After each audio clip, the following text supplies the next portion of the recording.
Hi, I'm Madison, and this is Devised Skies. I'm back at it again, talking about Percy Jackson. Will I ever stop?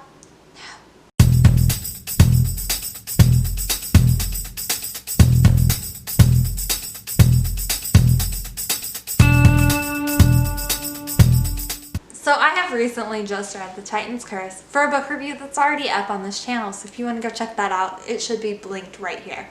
I am super excited about the Disney Plus show, and again, I know that I am way far ahead here because we haven't even finished writing season 1, but I've made videos on season 1 and 2 of what I want to see in this show, and so why not go for season 3?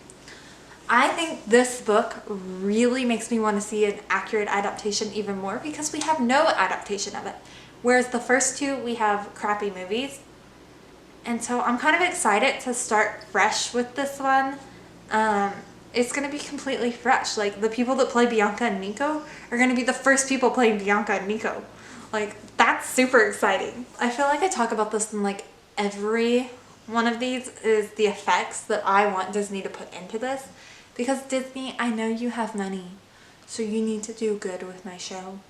But when the arrows are splitting the spikes, I just envision this in my head as something that is so cool. You can do like a slow motion and just like a, you know, kind of like in Meredith in Brave where Meredith splits the arrow. Like that, but spikes in the air together.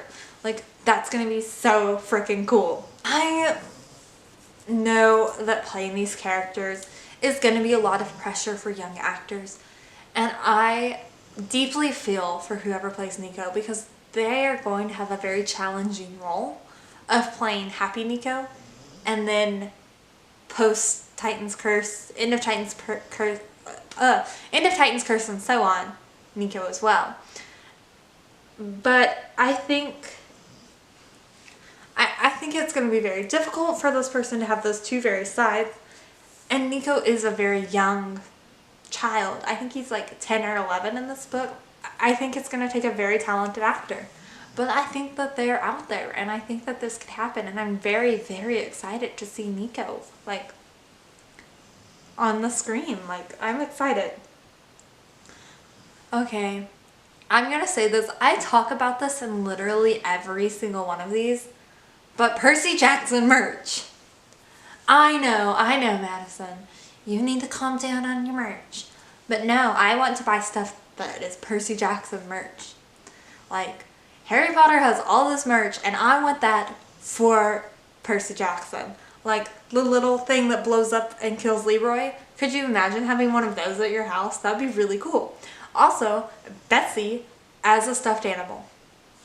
Need I explain more? Blackjack. Apparently there are blackjack stuffed animals, but I haven't seen them. But I want one. I want a lot of things. And my list gets longer and longer every time I read one of these books. Maybe I should make a pink scarf. That's what I should do. I should make an Aphrodite scarf. No, I'm kidding. Because this scarf is driving me insane. And so I feel like I have to own one. Another thing that I think is going to be awesome and so Matrix is Percy Jackson dodging bullets. Like, I think it's so cool that he can feel it like water, and like, I just think it's going to be very Matrix, and it might feel overdone, but I think it's going to look really cool. And I think, again, Disney has the money to make it look cool. I'm excited to see Percy and Annabeth, whoever plays them, starting to grow up in these things. Again, I'm so excited to see this one for the first time adapted, so it has a chance of a good first adaptation. And again, this all depends on how the first season does, if it even like makes it this far, but I think it will. Considering the fact that Rick wasn't even thinking about doing any more adaptations for his works, and now we have the Percy Jackson Disney Plus series coming, as well as the Kane Chronicles on Netflix. I don't know, I'm super excited. I have a feeling that Disney Plus will take these books, and I think that we will get a Heroes of Olympus series because Disney is all about making money, and I think these are going to be so successful. I think they have the ability to be a Harry Potter level like adaptation. You know, like Twilight and Hunger Games, they were really good adaptations and they had a lot of hype around them, but that hype eventually died. Harry Potter has been adapted almost 20 years ago. Like 2001 is when Harry Potter was adapted. It is 2020 and people are still hyped about it.